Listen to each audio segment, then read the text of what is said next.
Ahora, los versículos que acabamos de leer narran un poquito de historia también. Mateo nos da algo concentrado, algo concreto. Sin embargo, el libro de Lucas y el libro de Marcos nos dan un poquito más de detalles. Aquel hombre, Mateo menciona que es principal. Lucas menciona que es principal de la sinagoga. Recordemos que en las sinagogas los judíos se acercaban para estudiar el Antiguo Testamento. Entonces, como principal, él fungía algunos encargos. Uno de ellos era, o bien estaba encargado de dirigir el servicio, o bien estaba encargado de buscar personas que puedan leer el Antiguo Testamento, o bien estaba encargado de la oración. Entonces, lo que queremos entender con este señor llamado Jairo es que él era un líder en la sinagoga, conocido por muchos. Era una figura pública. Era conocido él y obviamente su familia. Como líder él también entendía una cosa. Todo el Antiguo Testamento está hablando de una persona, la venida de un Salvador, de Jesús. Él sabía que alguien iba a venir. No sabíamos cuándo, pero sí sabíamos que alguien iba a venir. Y entonces escuchaba durante todo ese tiempo que había alguien de Nazaret, Jesús de Nazaret, que hacía milagros. Y Dios permite que Jesús vaya caminando por ahí. Y Jairo, desesperado por su hija, corre y le dice: Jesús, ayúdame, mi hija está muriendo. Versículo 18, él menciona: mi hija acaba de morir. Pero ven, pon tu mano sobre ella y vivirá. Yo no sé si ustedes han pasado por momentos así. Yo no sé si ustedes han tenido familia, amigos que han estado en esa situación, que están enfermos. Y uno se pone impotente porque no puede hacer más. Le lleva al médico, le compra las medicinas y solo está esperando a que se mejore. Como ser humano nosotros tenemos una impotencia terrible al no poder hacer más. No me imagino, yo no soy padre, pero no me imagino un padre el amor que le tiene a su hijo, y más en esa situación. Yo no sé ustedes, pero yo de Jairo hubiese dicho: Jesús, ven que mi hija se muere.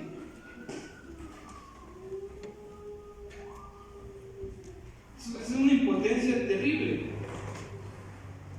Sin embargo, Jairo mencionó algo muy importante. Mi hija acaba de morir, pero ven y pon tu mano sobre ella y vivirá. ¿Cómo es que Jairo sabía eso? ¿Cómo es que él puede afirmar esas palabras? Porque tenía fe. Él confiaba en Dios. Y aquí hay una alusión. Vamos a hacer un pequeño, entre comillas, un pequeño paréntesis. Siento que es una alusión a algo mucho más allá de un milagro terrenal. Es algo espiritual, es algo eterno. Pongámonos en los zapatos de la niña y sintamos cómo Jesús nos da la mano y nos levanta. Porque antes estábamos muertos en nuestros delitos y pecados, pero ahora ya no. Jesús nos rescató, Jesús nos resucitó, Jesús nos dio esa esperanza. Como creyentes, ¿dónde está nuestra esperanza? ¿Recuerdan el versículo Juan 3:16? Porque de tal manera amó Dios al mundo que dio a su Hijo unigénito para que todo aquel que en él crea no se pierda, mas tenga vida eterna. ¿Por medio de quién tenemos vida eterna? De Jesús. Por creer en Cristo Jesús, por entender que Él murió por nuestros pecados y resucitó. Y así como esa niña que estaba muerta y Jesús la levantó, así también Jesús nos levanta a nosotros. Amén.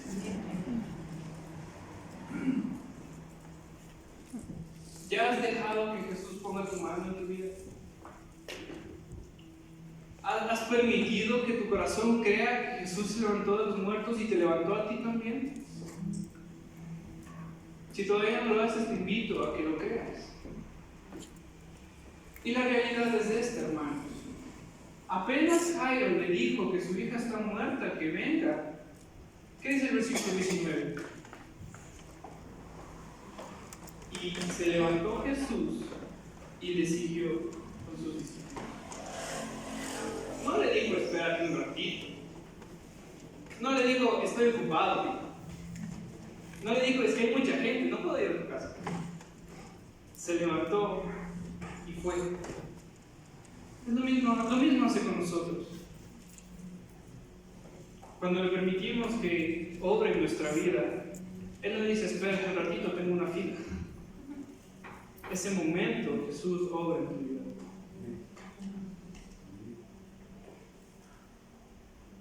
Y entonces entramos en un paréntesis de la historia.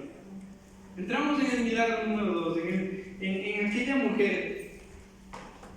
Y como la actitud del padre desesperado, la mujer también estaba desesperada. Nuevamente Lucas narra un poquito más detallado lo que estaba sucediendo en ese momento y nos dice que había una gran multitud que le oprimía. Yo no sé ustedes, antes de pandemia, y bueno, no sé cómo está ahora, pero en fiestas de Ambato, cuando nosotros íbamos a los desfiles y terminaba el desfile, caminar por las ceballos es terrible. Un montón de gente. No sé si ustedes han ido a la feria de finados en las noches, tipo 7, 8 de la noche. Terrible, un montón de gente. Y te empujan y te ven y por aquí, por allá, yo ando así con los bolsillos. Cuidado, cuidado. Tal vez en ese entonces era igual, o tal vez peor. Mucha gente le oprimía, le estorbaba, le empujaba. Jesús, ahí va Jesús, agárralo, ahí va Jesús.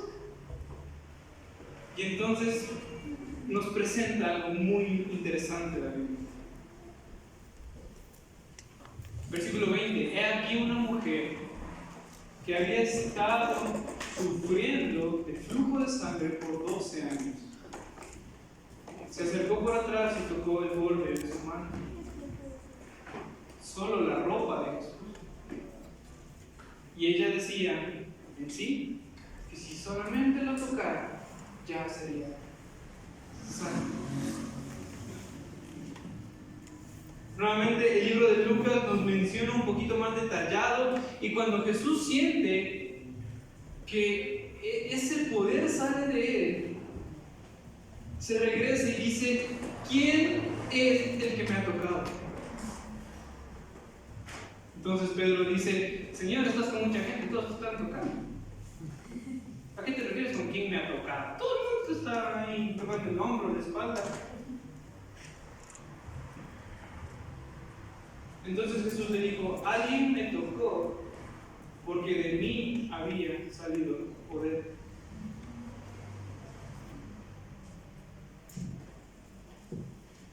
Creo que hasta este punto es importante entender que en estos momentos no era algo secreto lo que estaba pasando. Hablando un poquito de la cultura de ese entonces, la mujer tenía un rol diferente al del hombre. Sin embargo, cuando una mujer no podía dar su generación, entonces ya era mal vista, era discriminada en ese entonces. Igual con los enfermos. A los que tenían lepra les hacían un lado. No puedes entrar acá, estás enfermo. Yo no me imagino vivir 12 años con esa discriminación. 12 años con esa desesperación. 12 años de... No es que la noticia era pública, pero seguramente sí conocían que esa mujer estaba enferma.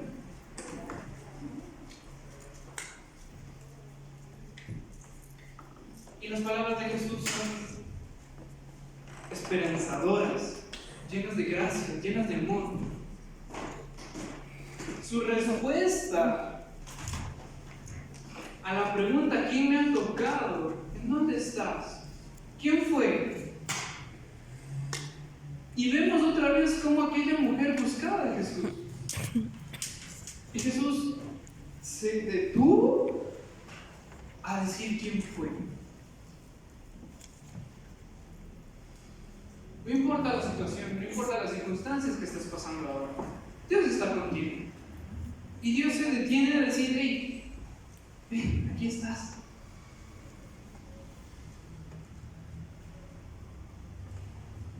Pastor Jonathan nos comentaba, nos predicaba la semana pasada que en este 2024 no sabemos lo que va a venir. Nadie estuvo preparado para una situación como la que vivió Ecuador.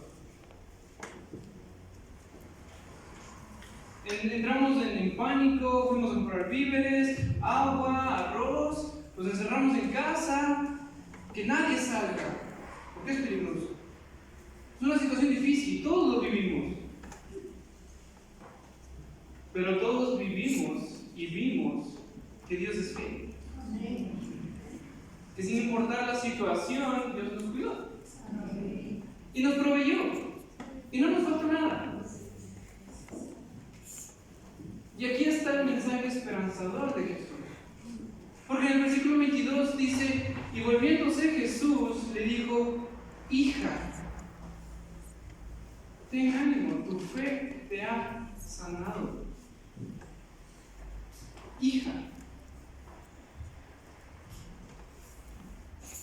Nosotros como seres humanos a veces somos necios.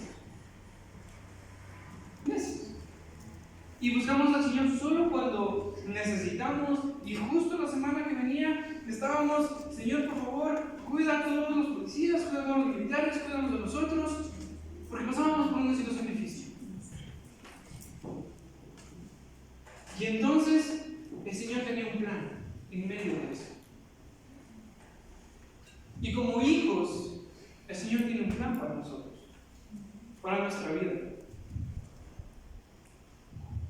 El libro de Lucas menciona también un detalle curioso, interesante. El libro de Lucas menciona que la hija de Jairo tenía 12 años, que la mujer había sufrido por 12 años. Y entonces lo que me pone a pensar eso es que si Dios tiene un plan para tu vida, y si tú estás pidiéndole algo al Señor, es posible que el Señor te responda hoy. Es posible que lo responda mañana. Es posible que lo responda el siguiente mes. O durante el 2024. O tal vez en 5 años. O tal vez en 10. El Señor tiene un plan para tu vida. Y el plan de Dios es perfecto para ti. No importa el tiempo que tarde. Hay que esperar pacientes, porque el Señor no nos abandona. El Señor está con nosotros. El Señor muestra el camino que debemos seguir. Y aunque tomemos decisiones que no son acertadas, y aunque tomemos decisiones y digamos, chuta, me equivoqué, el Señor sigue ahí y dice, bueno, pues regresa. Ven, aquí estoy. Te abrazo, te cuido, te amo. No lo vuelvas a hacer. Yo no conozco cuál es el plan de Dios para tu vida.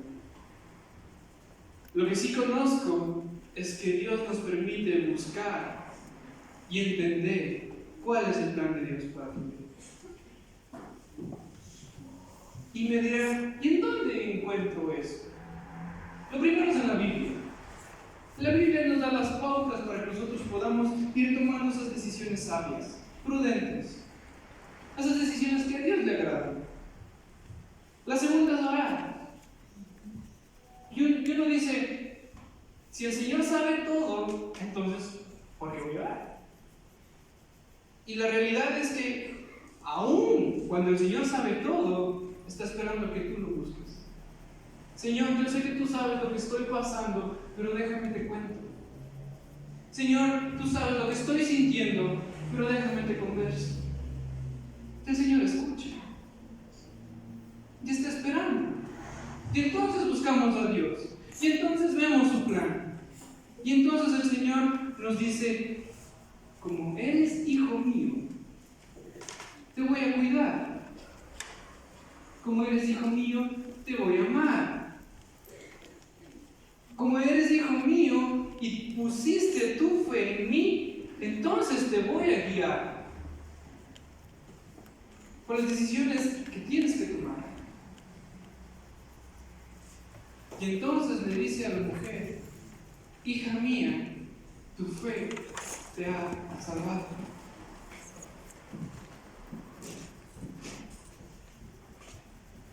Y entonces cerramos aquí el paréntesis. El paréntesis de aquella mujer desesperada que buscó a Jesús, que lo encontró, que vio el plan y que entendió el amor de Dios. Y entonces volvemos con Jairo. Jairo, ¿qué pasó? ¿En dónde te quedaste? Y entonces nuevamente me pongo en los zapatos de Jairo. Pero Señor, ahorita te pones a preguntar quién te tocó. Mi hija está muriendo, vámonos. Y la Biblia no es clara en cuánto tiempo o qué distancia estaba de ese milagro a la casa de Jairo. Sin embargo, dice que cuando Jesús llegó, entonces vio a esa gente. Versículo 23 dice: viendo a los que tocaban flautas. Y uno dice: ¿por qué están tocando flautas? Bueno, permítanme les explico. En ese entonces, cuando una persona fallecía, había gente encargada de ayudar a los familiares a pasar ese proceso de duelo. ¿Cómo ellos lo hacían? Principalmente con la música. Entonces estaban ahí los flautistas tocando. Y me pongo a pensar, si ya estaban los flautistas ahí, era un hecho que la niña no tenía signos vitales.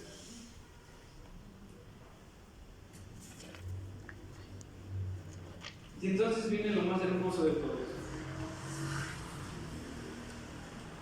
Muchas veces nosotros no tenemos esa capacidad total de decir: sí, mi confianza está en Jesús, sí, mi confianza está en Dios. Y más bien tenemos esa capacidad de decir: ¿sabes qué? Ya déjalo ahí, ya no hagamos nada. ¿Sabes qué? Ya para qué seguirle. ¿Sabes qué? Ya no tiene sentido que sigamos caminando por ese camino. Y nuestra fe es atacada, y nuestra confianza se desvanece. Y entonces la pregunta es: ¿dónde está tu confianza? ¿Dónde está tu fe? ¿Permites que tu fe sea atacada? ¿Permites que tu confianza se desmorone? Aún sabiendo que tú, Dios, el creador de los cielos y de la tierra, está en control de la situación.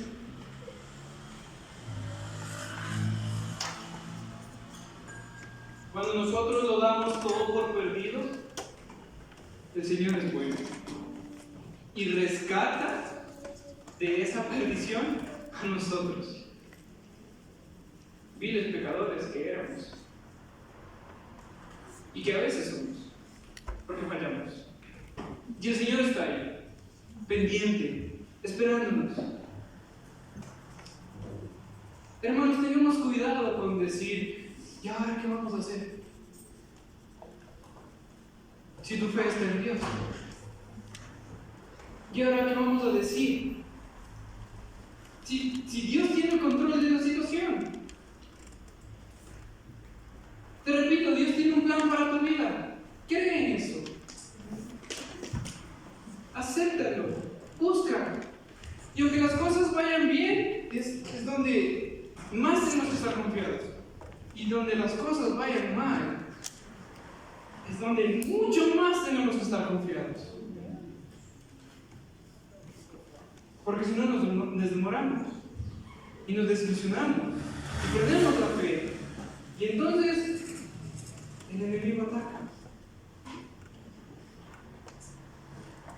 Pero cuando entendemos que Dios está en control de la situación, pero cuando entendemos que Dios tiene el control de tu vida, entonces entendemos su amor. Versículo 25 dice: pero cuando había echado fuera a la gente, Él entró y tomó la mano y la niña se levantó. Y esta noticia se difundió por toda la tierra. Hasta hoy en día. No solo por toda la tierra, por todo el tiempo. Y nosotros podemos encontrar, y nosotros podemos ver, y nosotros entendemos cuál es el amor de Dios. Y incluso hemos visto milagros en nuestra vida. En la vida de nuestra familia. Y entonces decimos: ¿cómo es posible que el Señor le cuidó? Voy a poner un ejemplo un poquito personal. ¿Cómo es posible que después del accidente de mi papá siga conmigo?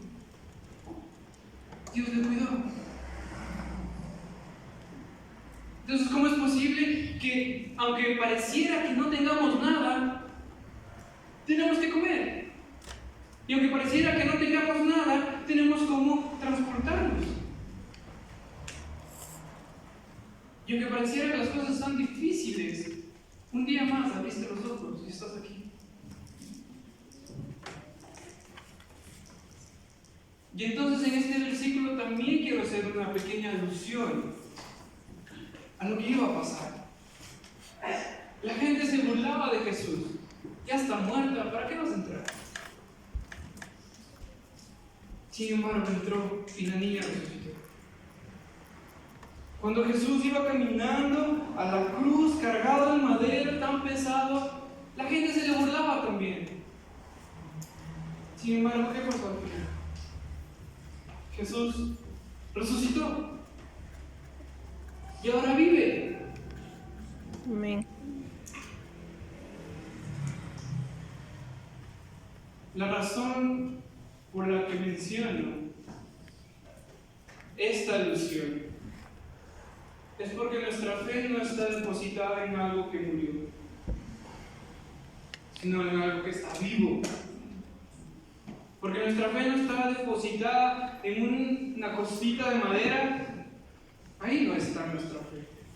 Nuestra fe está depositada en aquel que vive. Amén. Dios tiene tu mano. Agarra. Dale la mano a Dios. Y entonces Él te levantará y te guiará y te cuidará. Y aunque estemos enfermos, y aunque pasemos por situaciones difíciles, y aunque pareciera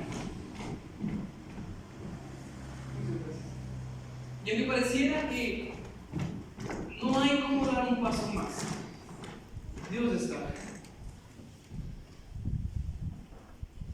Y nuevamente recuerdo como un padre desesperado buscando a Jesús, como aquella mujer desesperada buscando a Jesús. ¿Por qué nosotros también le buscamos a Jesús desesperadamente? No solo cuando estamos en dificultad, no solo cuando empezamos enfermedades. A diario debemos buscarle al Señor. Y entonces me dirán: ¿y entonces cómo lo busco? ¿Qué hago? La respuesta está en la Biblia. Todos nosotros tenemos una Biblia en la casa. Todos nosotros tenemos una aplicación de la Biblia en el celular. ¿Qué tal si nos dedicamos a buscarle a Jesús por medio de nuestro devocional diario? ¿Qué tal si nos dedicamos a buscarle a Jesús por medio de: Señor, estoy aquí y yo sé que tú me escuchas? No es difícil conversar con Dios. Tampoco es difícil escuchar lo que Dios tiene para ti. Dios escucha nuestros ruegos, escucha nuestras peticiones. Él sabe lo que necesitamos. Y aún así nos da la oportunidad de poder conversar con Él. Nuevamente, yo no sé lo que estás pasando ahora mismo. Dios lo sabe. Y Dios sabe lo que tú necesitas. Ni más ni menos.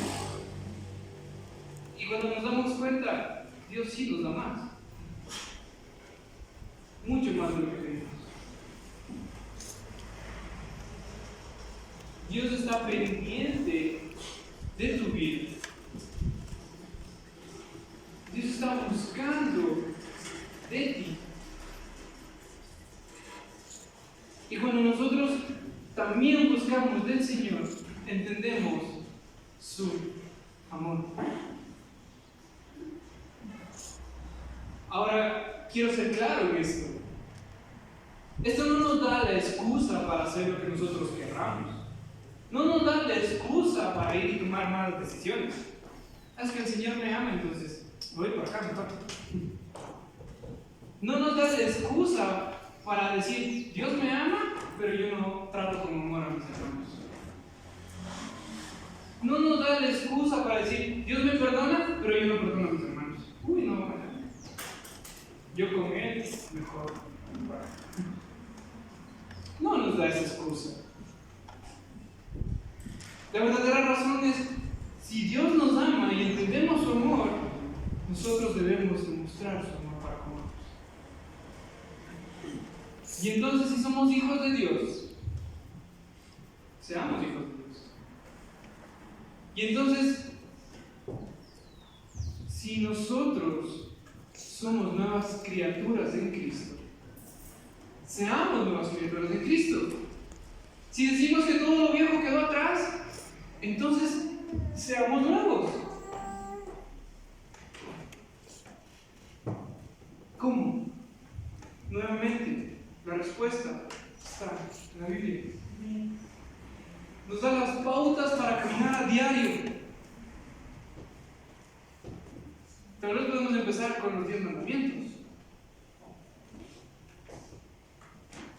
Y después vemos los frutos del Espíritu. Y entonces entendemos cómo debemos vivir. Porque entendemos su amor. Y entonces buscamos a Dios. Y entonces vemos su plan. Y entonces entendemos su amor. Y si Jesús actuó en este mundo tan quebrantado, tal vez nosotros sí podemos actuar como Él. Hermanos, yo les animo muchísimo. Incluso me animo a mí mismo a buscar más del Señor. A buscarle a diario. A buscar su plan para mi vida.